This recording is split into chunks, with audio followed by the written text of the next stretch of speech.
बिस्मिल्लाहिर्रहमानिर्रहीम। अस्सलामुअलैकुम स्टूडेंट्स। उम्मीद है बेटा आप सब खैरियत से होंगे। बेटा आज जो हमारी एक्सरसाइज है दैट इज़ एक्सरसाइज 3.5 और इस एक्सरसाइज 3.5 के इस एक्सरसाइज को करने से पहले बेटा मैं आपको याद कराता चलूँ, आपने एक्सरसाइज की थी 3.2। इस 3.2 में हमारे पास फॉर एग्ज़ाम्पल क्वेश्चन नंबर 4 था डायरेक्टली प्रोपोर्शनल और क्वेश्चन नंबर 8 है इन्वर्सली प्रोपोर्शनल। इस एक्सरसाइज में आपके पास डायरेक्टली प्रोपोर्शनल और इन्वर्सली प्रोपोर्शनल दोनों के क्वेश्चन जो थे वो सेपरेट थे। अब जो हम एक्सरसाइज करने लगे हैं एक्सरसाइज 3.5, इसमें ये जितनी भी स्टेटमेंट्स हैं इनमें डायरेक्टली प्रोपोर्शनल और इन्वर्सली प्रोपोर्शनल दोनों कंपोजिट इकट्ठे यूज़ किए जाएंगे। अब उनको इकट्ठे यूज़ करके हम कैसे सॉल्व कर सकते हैं बेटा आप इसके सोल्यूशन में देखेंगे। यहाँ पर स्टेटमेंट में आपको कहा जाता है if s varies directly as u square and inversely as v. Last जो हमने क्वेश्चन किए थे 3.2 के उसमें रिलेशन बना कर दिया जाता था। ये बेटा मैं आपको फ़र्क बता रहा हूँ दोनों में, ठीक है। और अब जो हम कर रहे हैं बेटा इसमें हमने रिलेशन खुद बनाना है। यहाँ पर आपको अल्फाज में कहा गया है if s varies directly as u square and inversely as v and s is equal to 7, u is equal to 3, v is equal to 2, find the value of s when u is equal to 6 and v is equal to 10। अब इसमें बेटा सबसे पहले जो जैसा कि आपको statement में दिया जा रहा है उस स्टेटमेंट से हम रिलेशन बनाएंगे। If s varies directly as u square means s is directly proportional to u square and inversely as v and s is inversely as v. दोनों चीज़ों को इकट्ठा कर लिया कि यू स्क्वायर के डायरेक्टली प्रोपोर्शनल है और वी के इन्वर्सली प्रोपोर्शनल है। And s is equal to 7। अब आपको कहा जाता है कि s किसके इक्वल है, s is equal to 7 when u is equal to 3, u is equal to 3 and v is equal to 2। फिर कहता है find the value of s। किसकी वैल्यू मालूम करनी है बेटा, s की वैल्यू मालूम करनी है, जबकि u किसके इक्वल है, u is equal to 6 and v is equal to 10।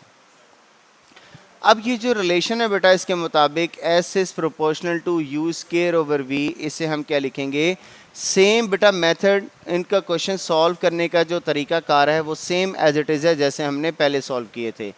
s is equal to के you square over v।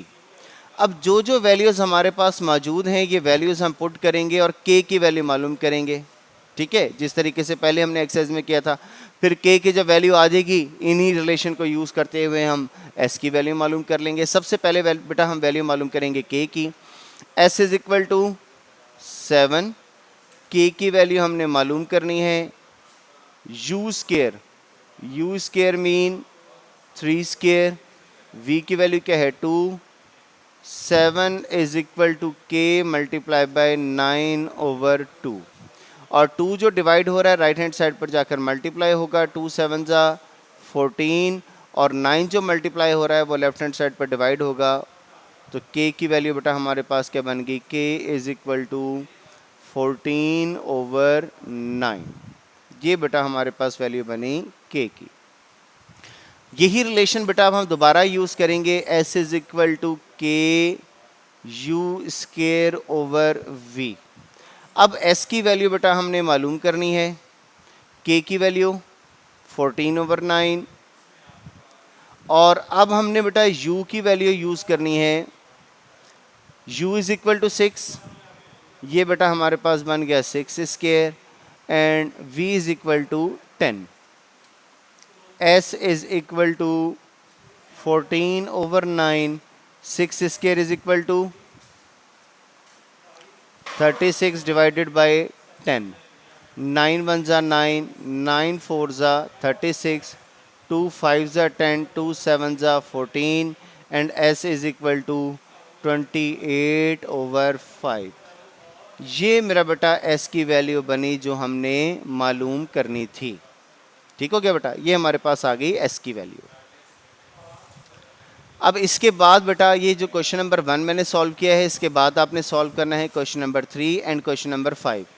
Question number 3 is if y varies directly as x cube and inversely and z square and t। अब यहाँ पर अगर हम इसकी statement की बात करें ना बेटा, if y varies directly as x cube and inversely as z square and t, तो इसको हमने if y varies directly as x square, तो इसे हम लिखेंगे y varies directly as x cube and inversely as z square and t, तो ये आपके पास क्या बन जाएगा, जेड स्केयर एंड टी। ठीक है, ये था बेटा आपके पास। आगे इसको सॉल्व करने के लिए जो जो वैल्यूज़ हैं वो आपने वैल्यू सारी पुट करनी है, के की वैल्यू मालूम करनी है, फिर दोबारा रिलेशन यूज़ करना है, और जो वैल्यू बेटा आपने मालूम करनी है वैल्यू मालूम कर लीजिएगा।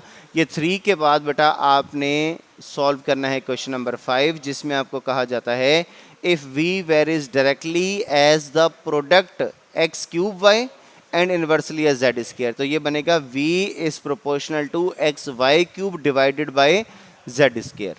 ये बेटा इस एक्सरसाइज के लर्निंग प्रोग्राम के मुताबिक आपके पास 3 क्वेश्चन थे, question number 1, question number 3 and question number 5। अब इसके बाद मेरा बेटा जो आपके पास ये 3.5 का अब आपने करना है क्वेश्चन नंबर 1, 3 और 5। अब इसके बाद जो नेक्स्ट बेटा एक्सरसाइज शुरू होती है एक्सरसाइज 3.6, इसका मेथड मेरा बेटा डिफरेंट है। इसको इंशाल्लाह ताला बेटा हम नेक्स्ट लेक्चर में कवर करेंगे। इसके 3.6 के भी थोड़े से ही क्वेश्चन हैं और 3.7 के भी थोड़े से ही क्वेश्चन हैं बेटा। इसको हम इंशाल्लाह ताला नेक्स्ट लेक्चर में ही कवर करेंगे। इसको भी बेटा मैं साथ इसलिए नहीं जोड़ा क्योंकि इस एक्सरसाइज के जो क्वेश्चन है वो नेक्स्ट एक्सरसाइज से थोड़े से डिफरेंट है। आप बेटा अभी ये 3.5 के जो 3 क्वेश्चन हैं आप मेरा बेटा अभी ये कंप्लीट कर लीजिएगा, बशर्ते ज़िंदगी। इंशाल्लाह ताला बेटा नेक्स्ट लेक्चर में मुलाकात होगी, तब तक के लिए अल्लाह हाफ़िज़।